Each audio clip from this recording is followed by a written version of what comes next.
If England does not grant your demand, are you prepared to return to jail again? I am always prepared to return to jail.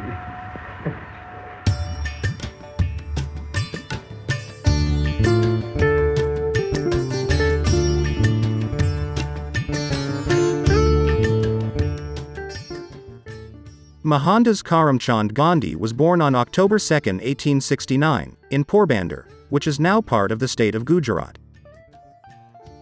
He received his education in Rajkot, where his father served as an advisor to the local ruler. During this time, India was under British rule, but certain states, including Rajkot, had autonomy in their domestic and internal affairs. In his autobiography, The Story of My Experiments with Truth, Gandhi recounted his early life. His father passed away before he completed his schooling, and at the age of 13, he married Kasturba, who was the same age as him. In 1888, Gandhi traveled to England to study law, despite objections from his elders. His mother, who was devout, made him promise to abstain from wine, women, and meat during his stay abroad. While in London, Gandhi encountered individuals who were disillusioned with industrialism and the legacy of Enlightenment thought, including theosophists and vegetarians. Despite being considered fringe elements of English society, Gandhi found their views and the texts of major religious traditions to be deeply inspiring. Gandhi demonstrated his determination and single-minded pursuit of his goal by completing his degree from the Inner Temple and being called to the bar in 1891. Although he enrolled in the High Court of London, he left for India later that year. After a year of unsuccessful law practice in India, Gandhi accepted an offer from an Indian businessman in South Africa named Dada Abdullah to work as a legal advisor. This decision led to a lengthy stay in South Africa, where Indians were without political rights and often referred to derogatorily as coolies. Gandhi became acutely aware of the violent and oppressive nature of European racism towards Indians, and the lack of recognition of their full humanity. This realization came to him when he was forcibly removed from a train in South Africa. Gandhi's political awakening occurred when he was forcibly removed from a first-class railway compartment car, despite holding a first-class ticket at Pietermaritzburg. This incident inspired him to become the leader of the Indian community in South Africa and to develop his theory and practice of nonviolent resistance, which he termed satyagraha.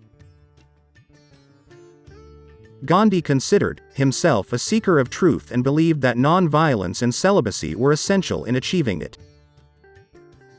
He saw his life as a series of experiments to demonstrate how satyagraha could be used to unite both the oppressor and the oppressed, as freedom can only be true freedom when it is indivisible.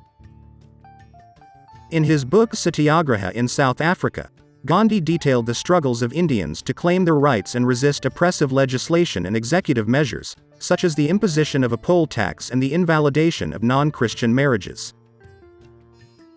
During a trip back to India in 1909, Gandhi wrote Hind Swaraj or Indian Home Rule, which initiated his critique of not just industrial civilization, but modernity in all its aspects. In early 1915, Gandhi returned to India and only briefly left the country for a trip to Europe in 1931. Despite his existing recognition in India, Gandhi followed the guidance of his political mentor, Gokhale, and traveled extensively throughout the country for a year to gain a better understanding of Indian conditions. He actively participated in various local struggles, including those at Champaran in Bihar, where workers complained of harsh working conditions on indigo plantations, and at Ahmedabad, where a dispute had arisen between textile mill management and workers. Through his involvement in these struggles, Gandhi gained a significant reputation, and his rapid rise to the forefront of nationalist politics is exemplified by his leadership in the opposition to the oppressive Rowlatt Acts in 1919. Although he was actively involved in politics, Gandhi's saintly nature was unique, which led India's most famous writer, Rabindranath Tagore, to confer upon him the title of Mahatma, or Great Soul. After a large unarmed crowd of Indians, was massacred in Jallianwala Bagh in Amritsar, and other atrocities occurred during the Punjab disturbances. Gandhi authored the report of the Punjab Congress Inquiry Committee. In the following 2 years, he initiated the non-cooperation movement, urging Indians to withdraw from British institutions, return honors bestowed by the British, and cultivate self-reliance. Although the British administration was partially paralyzed in some areas, the movement was suspended in February 1922 after a crowd brutally killed a group of Indian policemen in Chauri Chaura, a small market town in the United Provinces. Gandhi himself was subsequently arrested, tried for sedition, and sentenced to 6 years of imprisonment. Gandhi's eloquent condemnation of British rule during the Great Trial is well documented by his biographers. Due to his frail health, he was released from prison in 1925 and devoted himself to preserving Hindu-Muslim relations. When Hindu-Muslim riots broke out in Kohat, he embarked on a 21-day fast from his prison cell, one of many public fasts to come. In 1932, he began the epic fast unto death to protest separate electorates for the oppressed class of untouchables, which he deemed a regressive measure that would perpetuate divisions within Hindu society. Though his stance earned him Ambedkar's enmity, few doubted Gandhi's genuine concern for removing the serious disabilities suffered by the untouchables. Similarly, he rejected the notion that Hindus and Muslims were separate elements in Indian society.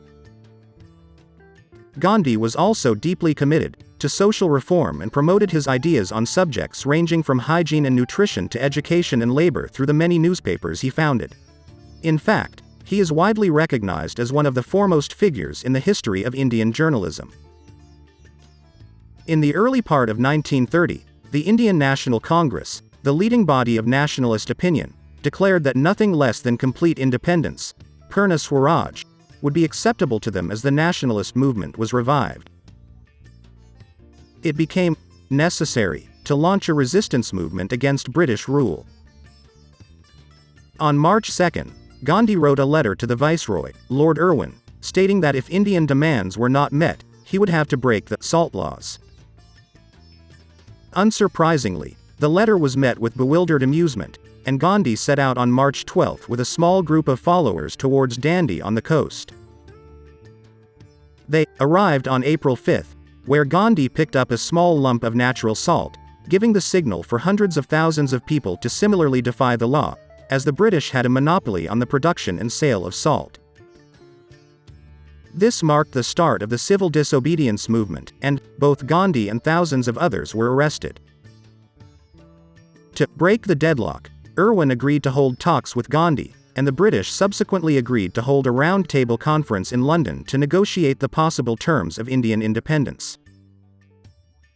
Gandhi went to London in 1931 and met some of his European admirers, but the negotiations were inconclusive, and he was arrested again. Over the following years, Gandhi shifted his focus towards constructive social reform within Indian society. After vowing not to return to Sabarmati Ashram in Ahmedabad until India attained independence during the Salt March, he established himself in a remote village without modern amenities called Sagaun, also known as Sevagram, in the mid-1930s. Despite the lack of electricity and running water, India's political leaders would make their way to Sagaun for discussions with Gandhi about the future of the independence movement, and visitors such as Margaret Sanger would also come to meet him. Gandhi continued to travel across the country as needed, including a visit to the northwest frontier where he had a passionate disciple in Khan Abdul Ghaffar Khan, also known as Frontier Gandhi or Badshah Khan. When World War II began, Gandhi and the Congress leadership took a neutral stance, critical of fascism but unwilling to support British imperialism. This position was opposed by Subhas Chandra Bose, who believed that Britain's weakness presented an opportunity for India to gain independence. Bose's election as president of the Congress over Gandhi's preferred candidate caused a rift within the party, as Gandhi's influence remained strong and cooperation from his followers was necessary for effective leadership. After Bose's resignation, he fled India and sought support from the Japanese and Nazis for his plans to liberate India.